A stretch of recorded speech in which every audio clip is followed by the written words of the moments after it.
10 rap stars who hate each other.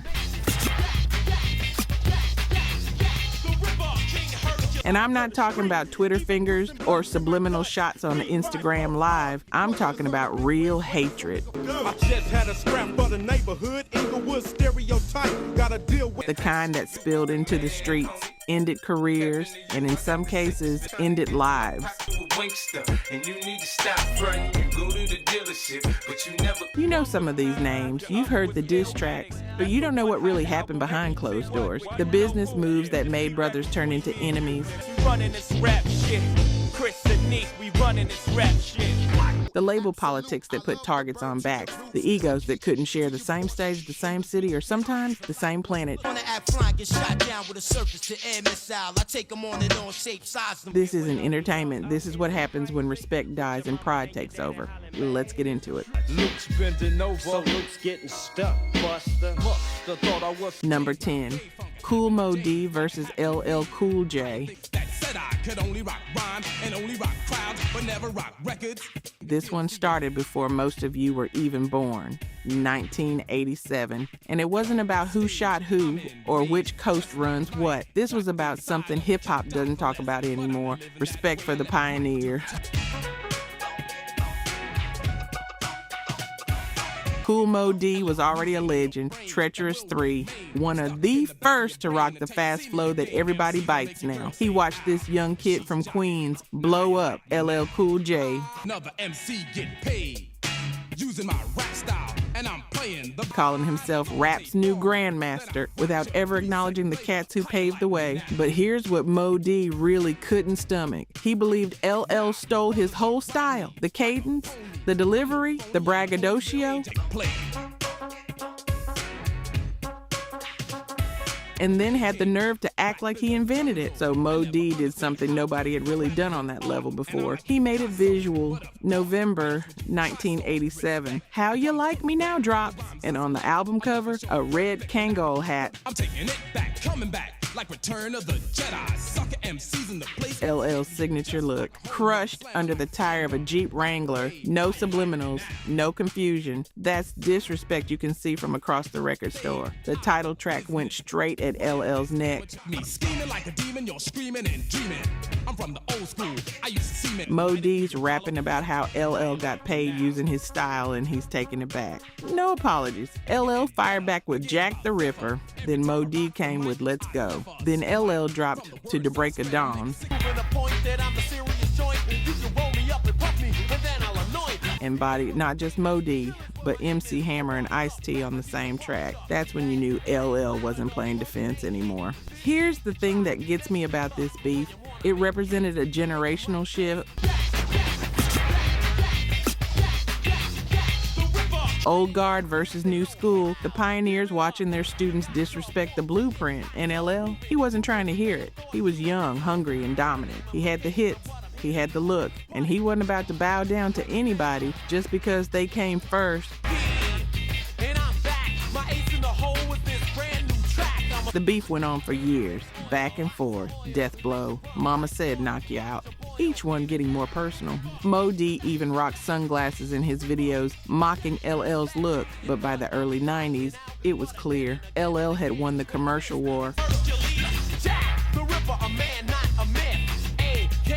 His albums kept going platinum. His career kept expanding. Movies, TV, everything. Moe Dee's momentum slowed. And that's the cold part. Sometimes in hip-hop, winning the lyrical battle doesn't matter if you lose the culture war. They never really squashed it. Not publicly. Not the way Nas and Jay did. Moe Dee carried that resentment for decades because for him, it wasn't just about rap. It was about credit, about legacy, about watching someone build an empire on a foundation you laid and never hearing your name. Number 9, Common versus Ice Cube. It's meant to be that it would be because we related physically and mentally, and she was fun. Common drops. I Used to Love Her, one of the most beautiful hip-hop songs ever made, a love letter to the culture. Except Ice Cube didn't hear it that way. Leisurely, so easily I approach. She dug my rap, that's how we got In the song, Common talks about how hip-hop changed when she started hanging with the boys in the hood, talking about popping Glocks, serving rocks, hitting switches, basically saying gangster rap from the West Coast corrupted what hip-hop used to be. I met this girl when I was 10 years old, and what I love most, she had so... Now Common swears it wasn't a diss, just descriptive, just his perspective on how the culture evolved. But Ice Cube, one of the godfathers of gangster rap, heard it different. He heard a conscious rapper from Chicago calling him and his whole movement a corruption. Getting thick quick, did a couple of videos and became Afrocentric. Out goes the weave. And Cube wasn't the type to let that slide. Mac 10's debut album drops, track called West Side Slaughterhouse, and Cube goes in. Used to love her, mad cause we effed her. Calling Common a buster with no common sense. She would be there for me on the regular. Not a church girl, she was secular. Not about... That's when Common realized, I'm in a beef with Ice Cube. The same Cube who dropped no Vaseline and ended careers. This wasn't a misunderstanding anymore. This was war. We jumping out of 6-4. When it comes to gunplay, we bets. It's Common sitting backstage at an alcoholic show in New York when King T tells him, yo, you heard that Cube verse? And the way King T said, it ain't really that bad, Common knew it was precisely that bad. So Common did what he had to do. niggas in the gangs, things, and narcotics. Freak bitches, riches. 1996, Pete Rock on the beat, The Bitch in You, and Common went for the jugular. Called Cuba Beat with an Attitude.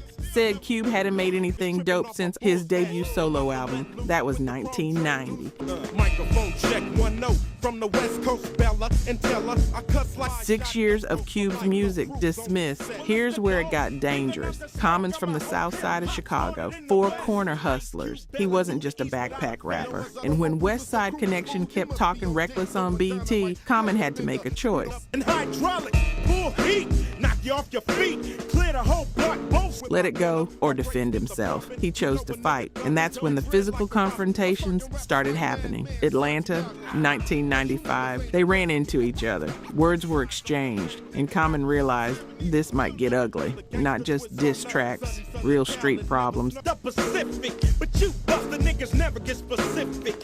Used to love her. But here's the beautiful part. 1997, Minister Farrakhan stepped in, brought them both to the Nation of Islam headquarters in Chicago, sat them down, and they hashed it out face to face. No cameras, no publicists. Hey nigga, where you from? Fuck all you niggas, I'm yelling. This is Mass Circle. Just 2 men talking about what went wrong and how to move forward. They squashed it, not for the media, for themselves. Fast forward to 2016, they're in Barbershop, The Next Cut together, co-stars, brothers, and they even dropped a song together. Real people. That's growth. Got this gangster shit, dying at a click. All you suckers wanna diss. That's what happens when egos take a backseat to wisdom. But for those few years in the mid-90s, it was genuine hatred, East versus West, conscious versus gangster, Chicago versus LA, and both of them had everything to lose. Plus, you sign a big red record, so nigga, fuck what you telling me. Sit down, Junior, you couldn't. If you made it this far, you already know. You're not here for the algorithm highlights and TikTok clips. You're here for the real story. Here's what's crazy. 96% of people watching right now won't subscribe. They'll get the knowledge, then YouTube will bury us in their feed forever, which means when we drop that upcoming video, you'll never see it. Look, hip-hop radio ain't for everybody, but if you're still here, it's definitely for you. Hit subscribe so you don't miss the next chapter. Real recognize real. Number 8, 50 Cent versus Ja Rule. This beef didn't just end a rivalry, it ended a record label. Murder, Inc., one of the biggest labels in hip-hop in the early 2000s. Ja Rule was on top of the world. I know I could do better, she look good, but I know she after my cheddar. Multi-platinum albums, hits with Ashanti, movies. He was untouchable until 50 Cent decided he wasn't. It started in 1999. Queens. Ja Rule got his chain snatched by one of 50's affiliates. Later, they ran into each other at a club. 50 claims Ja was acting funny. Ja claims he didn't even see them together. Either way, the tension was set, but it didn't explode until 50 signed with Eminem and Dr. Dre in 2002. That's when the real war started. 50 dropped Wanksta, the first real shot, and the hook became a chant in the streets. That line wasn't even directly about Ja, but everybody knew. It was about anyone who went from street to soft, from gangster to singer, and Ja Rule fit that description perfectly. His whole style had shifted. Love songs, R&B collabs. The streets started questioning him, and 50 made sure they never stopped. Let's make it. You say you a gangster. Then the order of protection situation happened. 2000, 50 got stabbed at Hit Factory Studios in New York by Murder Inc.'s Black Child. Ja allegedly got tipped off that 50 was there. The police showed up, and order of protection got filed. And Murder Inc. spent years saying 50 filed it himself, called him a snitch, a coward, except it turned out the state filed it automatically because of the stabbing. But the damage was done. The streets believed the narrative for years. Here's where it gets federal. January 2003, FBI and NYPD raid the Murder Inc. money laundering investigation tied to Kenneth Supreme McGriff, a known drug kingpin. In his memoir years later, Ja Rule claimed 50 tipped off the feds. 50 denied it. We'll probably never know the truth. But what we do know is this: the investigation crippled Murder Inc. They changed the name to The Inc., tried to distance themselves, but it was too late. And 50, he kept going. His debut album sold almost 1 million copies first week. While Murder Inc. was fighting federal charges, 50 was becoming the biggest rapper alive. Me, I'm no hit man. Me, I'm just me. Me, I'm no wankster. Every single and every interview, shots at Ja Rule. By 2003, it was over. Ja's career never recovered. His album stopped selling, the hits dried up, and 50 became a cultural phenomenon. G-Unit took over. The beef wasn't just personal anymore, it was business. And 50 understood something fundamental. If you destroy someone's credibility in the streets, you destroy their commercial value. Ja went from selling millions to struggling to fill venues. And 50, he made sure everybody knew who did it. It's been over 20 years, and the hatred hasn't faded. That's what happens when a beef goes beyond music, when it touches money, reputation, and freedom. Number 7, Jay-Z versus Nas.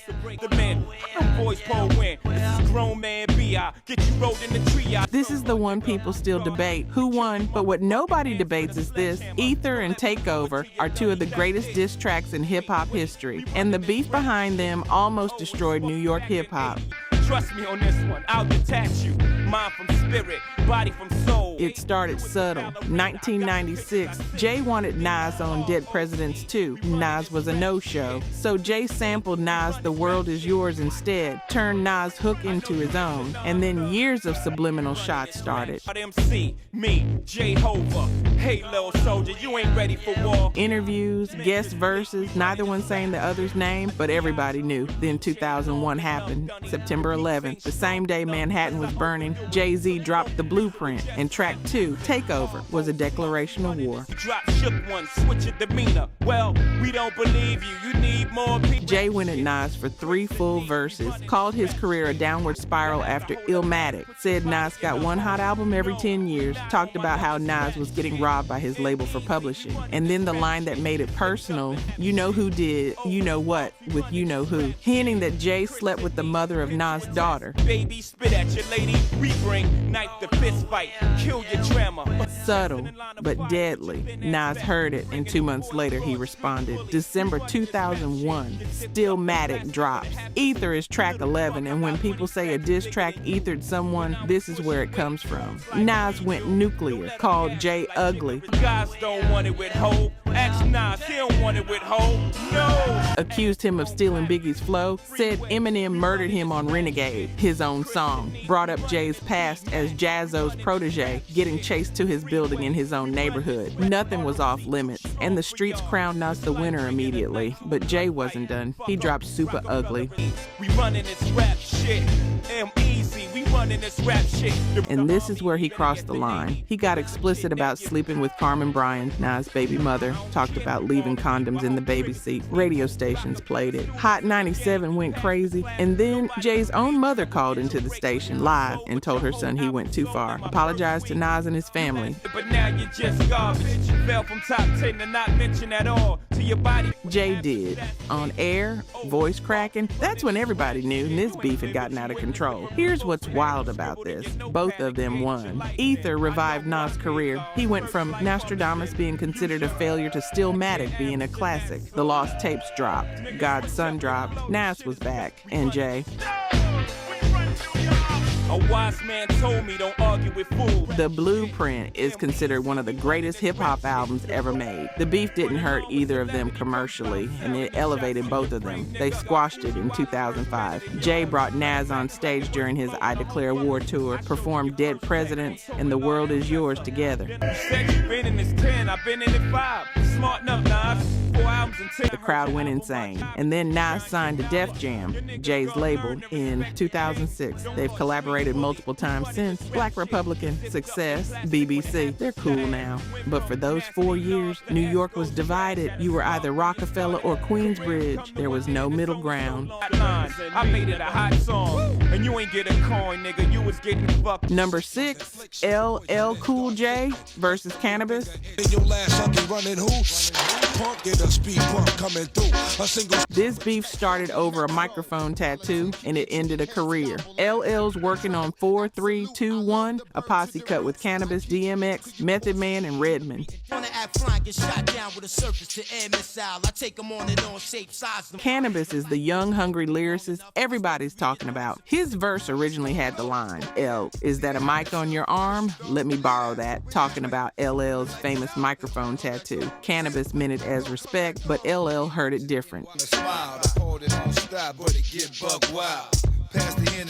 He heard a young rapper trying to take his symbol, his signature. So LL changed his verse, turned it into a subliminal diss. The symbol on my arm is off limits to the bum. Canibus was confused. He agreed to change his verse to keep the peace. But LL kept his diss verse in the final version. When the song dropped, Canibus felt played, disrespected, so he did what any hungry battle rapper would do. He responded. Second round, KO drops, produced by Wyclef Jean. And Canibus went at LL's throat, called him out by name, questioned his skills, his legacy, his credibility. The track became Canibus's biggest hit, peaked at number 28 on the Billboard Hot 100. It was his only top 40 single ever.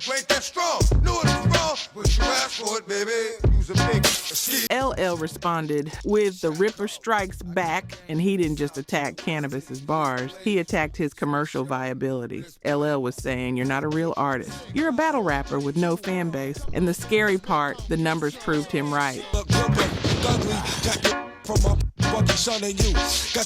Canibus's debut album, Canibus, sold decent but underperformed. Here's what makes this beef tragic. Canibus was legitimately one of the most skilled lyricists of his generation. Complex rhyme schemes, incredible vocabulary.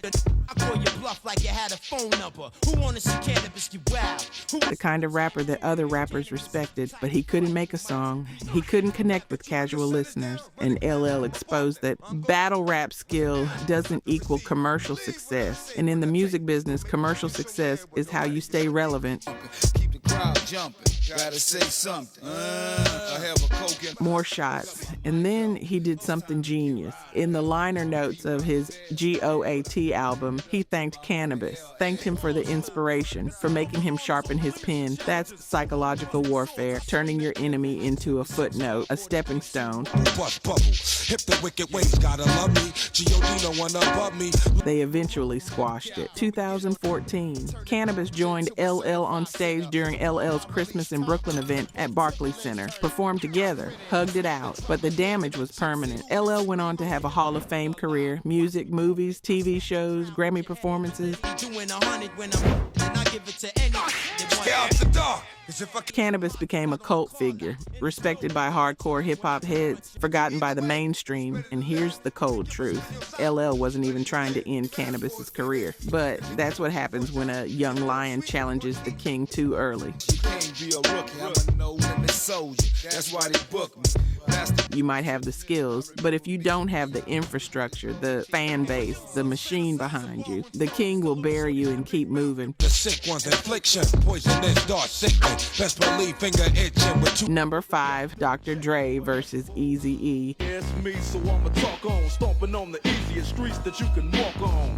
This wasn't just a beef, this was a divorce. Brothers who built an empire together and then watched it burn because of money, power, and Suge Knight. You get what doggy dog? Oh, is it crazy? With your mama and your daddy hollering, babe. N.W.A. was the most dangerous group in America. 1991. Dre wanted out. He felt like he wasn't getting paid right. Jerry Heller, Eazy's manager and Ruthless Records co-owner, controlled the money, and Dre believed he was getting robbed. As I steps in the temple, spotting got him as I pulls out my strap, got my. So he asked Eazy to renegotiate his contract, let him out, start fresh. Eazy refused, said a contract is a contract. You signed it, honor it. So Dre found someone who didn't care about contracts, Suge Knight.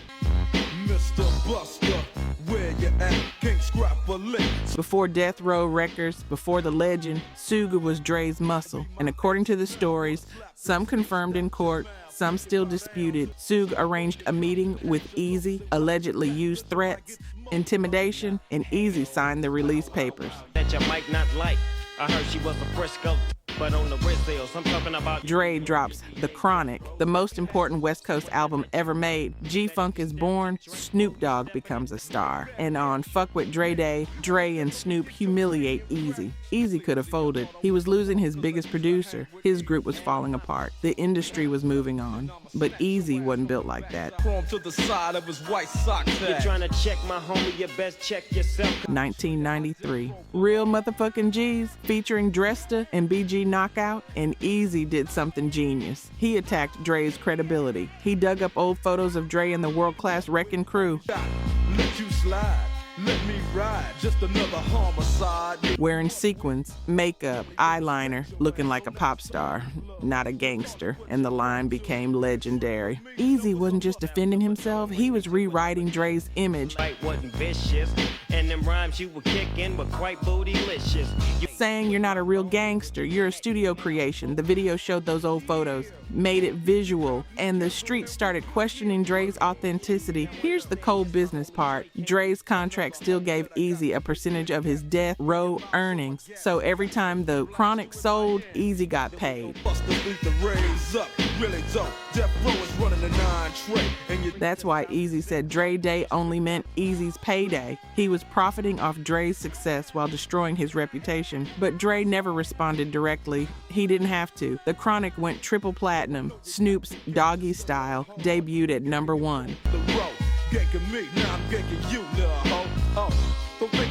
Death Row became the biggest label in hip-hop, and Ruthless started declining. Eazy's momentum slowed, the industry moved west, and Eazy was left fighting a war he couldn't win commercially. Then 1995 happened. And I ain't even swagging them things. I'm hollering 187 with my February. Eazy checks into Cedars-Sinai Medical Center. He thinks it's asthma. The diagnosis, AIDS, full-blown. He had weeks to live. When Dre heard, he rushed to the hospital, but by the time he got there, Eazy was unconscious. They never got to talk, never got to reconcile.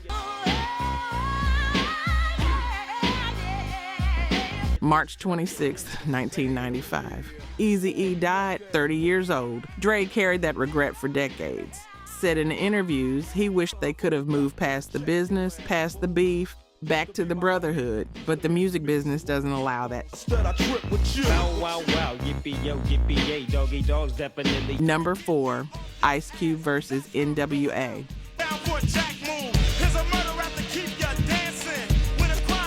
December 1989, Ice Cube left the group, and hip-hop's most vicious diss track was 2 years away. Here's what happened. N.W.A. was printing money. Straight Outta Compton went platinum without radio play. Without MTV, they were the most dangerous group in America, but Cube wasn't seeing the money match the success. He looked at his contract, looked at the checks, and realized Jerry Heller and Eazy-E were getting rich while he was getting crumbs. He asked for a renegotiation. They said no. So Cube walked, moved to New York, started his solo career. Straight out of Compton, crazy motherfucker named Ice Cube. From the gang called niggas. N.W.A. was furious. So they came at him. 1990, 100 Miles and Running EP drops, track after track, subliminal shots at Cube. Cube fired back on Kill It Will with small jabs, but he was waiting, building. Tell him where you from. Straight out of Compton, another crazy ass nigga. When punks I smoke. His debut solo album went gold. His second album, Death Certificate, was on the way, and he had one song on that album that would change everything. Track 20, the B-side to Steady Mobbin', October 31st of 1991. No Vaseline. If you've never heard it, go listen right now, because what Cube did on that track has never been matched in hip-hop history. N.W.A. never responded as a group. They couldn't, because right after No Vaseline dropped, Dre left the group, cited the same reason Cube did, not getting paid fairly. The group fell apart. Ren went solo. Yella went solo. Eazy was left running Ruthless Records alone. In Cube, his career skyrocketed. Movies, more platinum albums. He became one of the biggest stars in entertainment. The beef never officially ended. Dre and Eazy reconciled before Eazy died. Cube and Dre worked together, but Cube and Eazy, they were cordial, professional, but the love was gone. The trust was broken.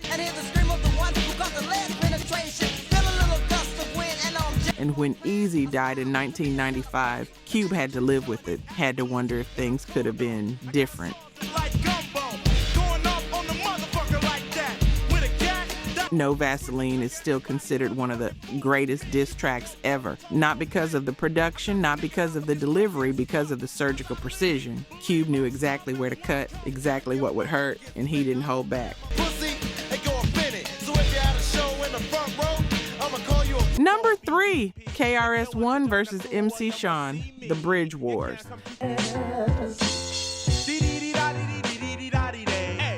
This is where diss tracks became an art form before the East Coast-West Coast war, before No Vaseline. This was the blueprint. It started with a song, The Bridge. MC Shan and Marley Marl created it as a celebration of Queensbridge, the largest public housing project in North America. But one line sparked everything. KRS-One heard that, thought Shan was claiming hip-hop started in Queensbridge. Everybody knew hip-hop started in the Bronx. That's history, that's fact. But here's the real story behind the story. KRS-One and his partner Scott LaRock had approached a radio DJ named Mr. Magic with a demo. Magic was part of Marley Marl's Juice Crew. Magic dismissed the demo, called it whack. So when KRS heard The Bridge, he saw an opportunity. He could attack the Juice Crew using the Bronx versus Queens rivalry as cover. Revenge disguised as regional pride, South Bronx drops. Boogie Down Productions, KRS-One's response. KRS was establishing territory, claiming the South Bronx as hip-hop's birthplace, attacking Shan's credibility, calling him out for trying to rewrite history. The Juice Crew responded, "Kill That Noise," on Shan's album Down by Law. They came at KRS, called him out for taking offense in the first place. KRS wasn't just a battle rapper, he was a philosopher, a strategist, and he was about to destroy an entire crew with one song. The Bridge is Over, reggae-influenced beat, infectious hook, and bars that ended career. If you want to join the crew, well, you must see me. You can't. MC Shan tried to recover, but the damage was done. The streets chose KRS-One, radio chose KRS-One, the culture chose KRS-One. Shan's career never recovered. He became a footnote, a cautionary tale, while KRS went on to become one of the most influential MCs in hip-hop history. Square. The teacher, the blast master, a legend. Here's what makes this beef important. It established the rules. Keep it on wax. Keep it about the music. Nobody got shot. Nobody went to jail. They traded diss records and let the audience decide who won. That's how it's supposed to work.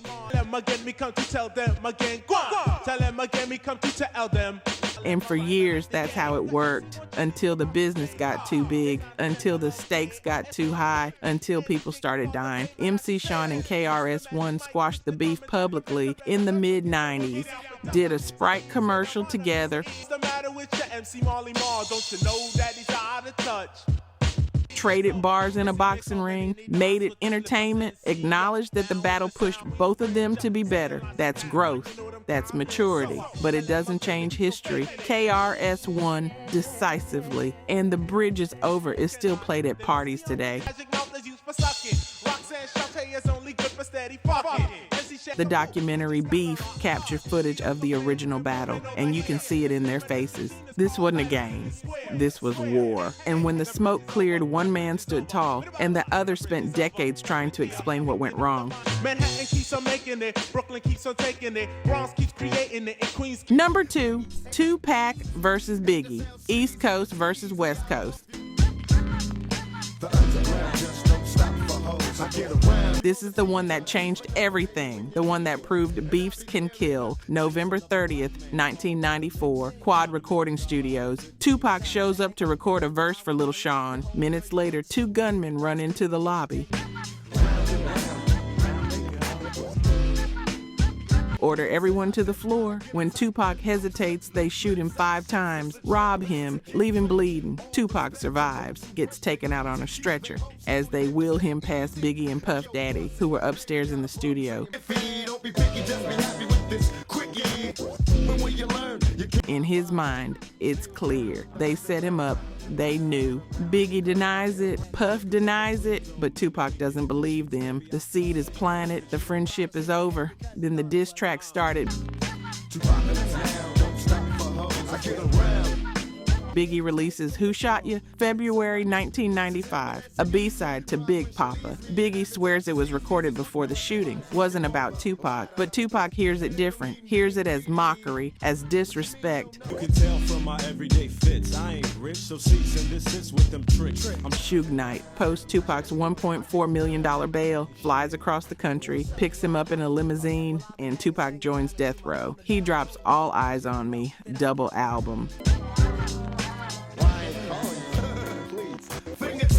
June 1996, Hit 'Em Up drops, and it's not a diss track, it's an execution. Talking about Faith Evans, Biggie's wife, Tupac claims he slept with her. Whether it's true or not doesn't matter. He said it on wax to the world. He also calls out Biggie for copying his style, for being a fake gangster. Recognize me, I'm Shock G, the one who put the satin on your panties. Never knew a hooker. The media explodes. Radio stations take polls. Whose side are you on? East Coast or West Coast? It's not about music anymore. It's about loyalty, geography, identity. And both sides are armed. Both sides believe they're defending their honor. September 7th, 1996, Las Vegas. Can get some stuff now, honeys play me close like butter play toast from the Mississippi. A white Cadillac pulls up, gunfire. Tupac is hit multiple times. 6 days later, September 13th, he dies. March 9th, 1997, 6 months later, Los Angeles, Biggie is leaving a party. A car pulls up, gunfire, Biggie is killed.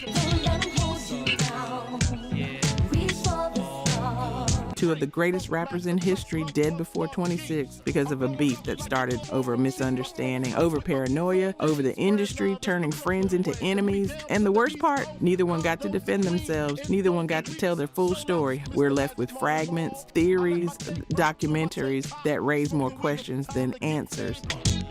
And if you don't know, now you know, nigga. Both mothers lost their sons. Both families lost their futures. Hip-hop lost its innocence. And for what? Pride? Ego? Money. The East Coast, West Coast war ended when they died because everybody realized nothing is worth this. BD up in the limousine, hanging pictures on my wall. Every Saturday, rap attack.